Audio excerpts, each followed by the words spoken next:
Chapter 3.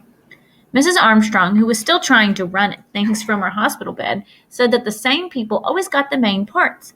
But it's important to give everybody a chance, she told Mother over the telephone. Let me tell you what I do. Mother sighed and turned off the heat under the pork chops. All right, Helen, she said. Mrs. Armstrong called Mother at least every other day, and she always called at supper time. Don't let me interrupt your supper, she always said, and then went right ahead and did it anyway, while my father paced up and down the hall, saying things under his breath about Mrs. Armstrong.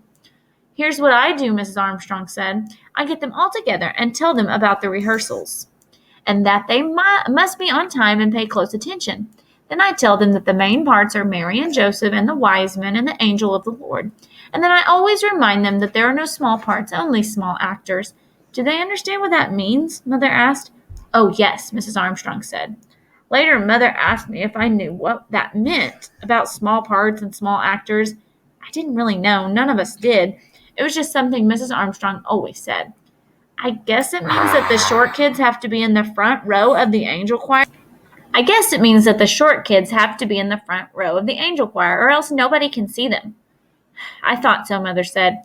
It doesn't mean that at all. It really means that every single person in the pageant is just as important as every other person. That the littlest baby angel is just as important as Mary. Go and tell that to Alice Windlekin, I said, and Mother told me not to be so fresh.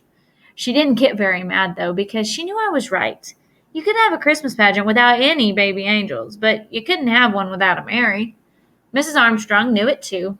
I always start with Mary, she told Mother over the telephone.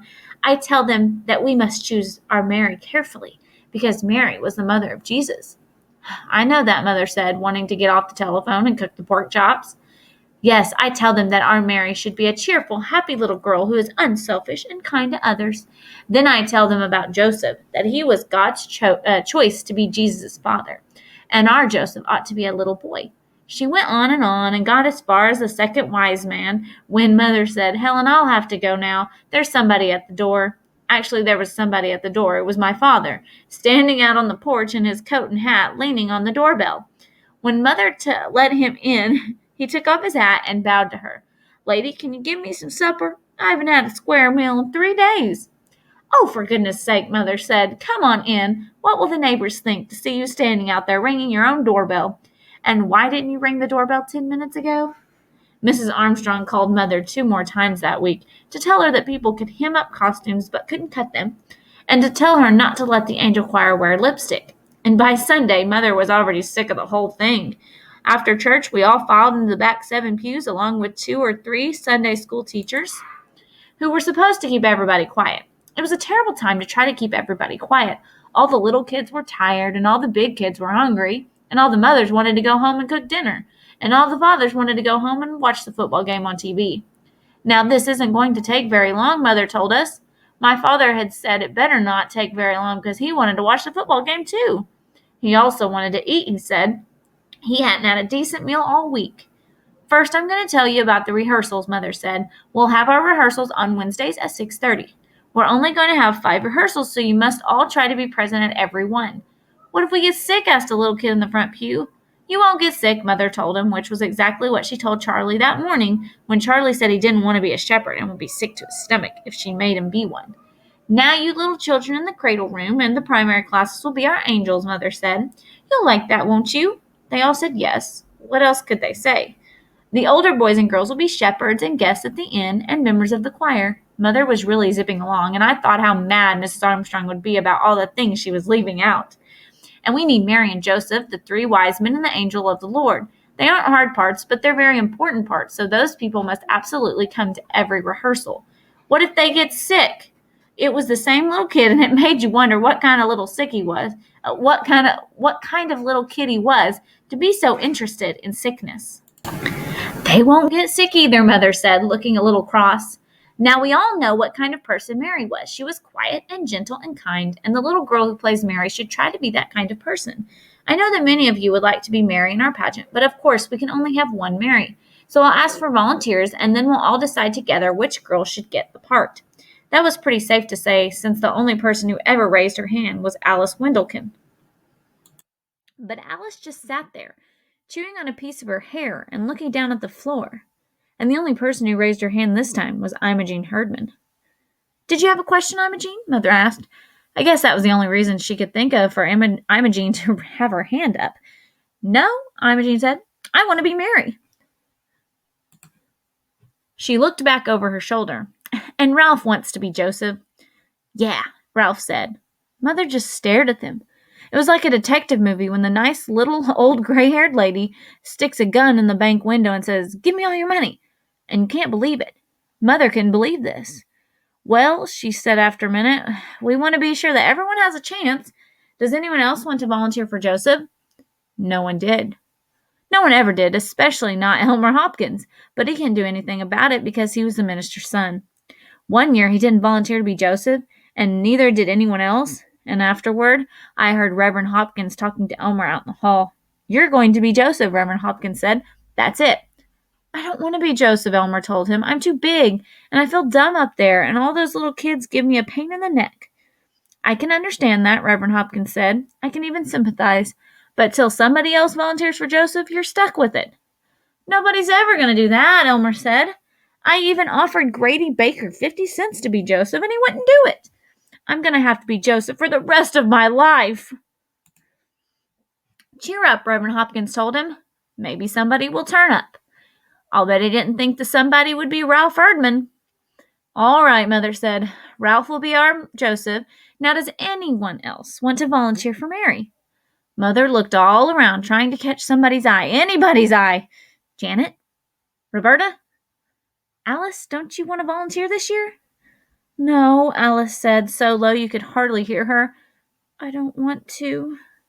Nobody volunteered to be Wiseman either, except Leroy, Claude, and Ollie Herdman. So there was my mother, stuck with the Christmas pageant, full of Herdmans in the main roles. There was one Herdman left over and one main role left over, and you didn't have to be very smart to figure out that Gladys was going to be the angel of the Lord. "What do I have to do?" Gladys wanted to know. "The angel of the Lord was the one who brought the good news to the shepherds," Mother said. Right away, all the shepherds began to wiggle around in their seats, figuring that any good news Gladys brought them would come with a smack in the teeth. Charlie's friend, Hobie Carmichael, raised his hand and said, "I can't be a shepherd. We're going to Philadelphia." "Why didn't you say so before?" Mother said. "I forgot." Another kid said, "My mother doesn't want me to be a shepherd." "Why not?" Mother said. "I don't know. She just said, 'Don't be a shepherd.'" One kid was honest. Gladys Herdman hits too hard," he said. "Why, Gladys isn't going to hit anybody," Mother said.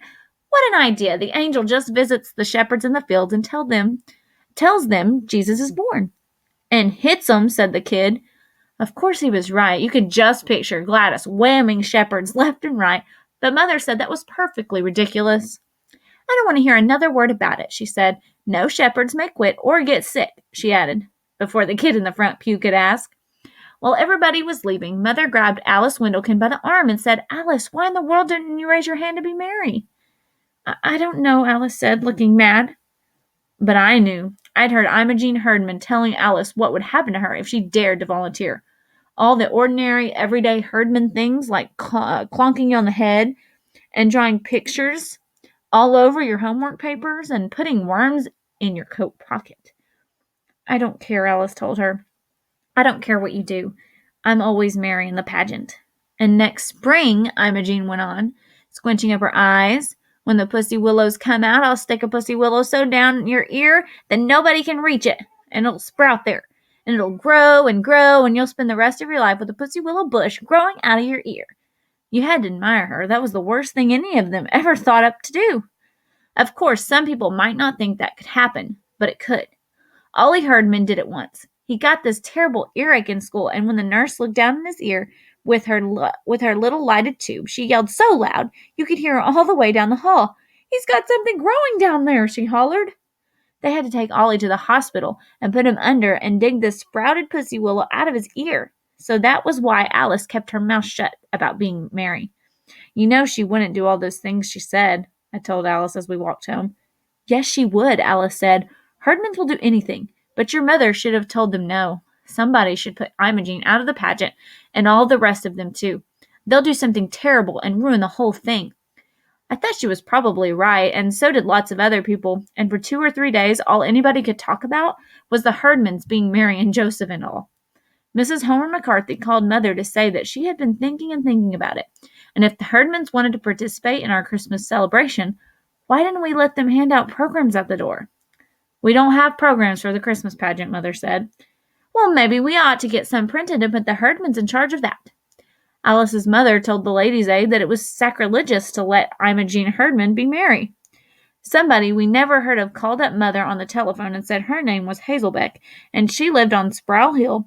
And was it true that Imogene Herdman was going to be Mary, the mother of Jesus, in a church play?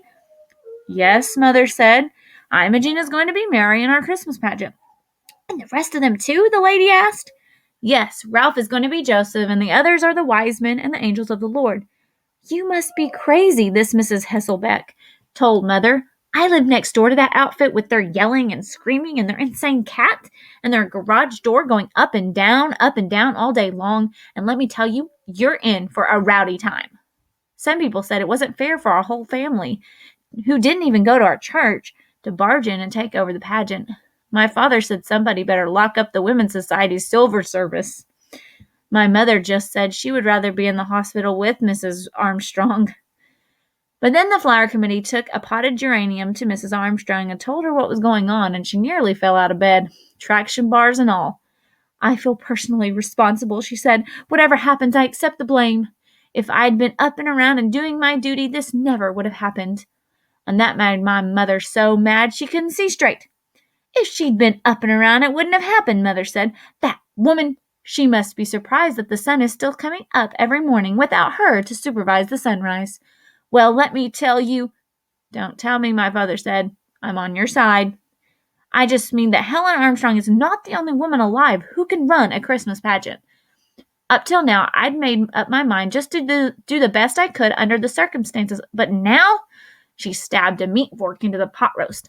I'm going to make this the very best Christmas pageant anybody ever saw, and I'm going to do it with the Herdmans too. After all, they raised their hands and nobody else did, and that's that.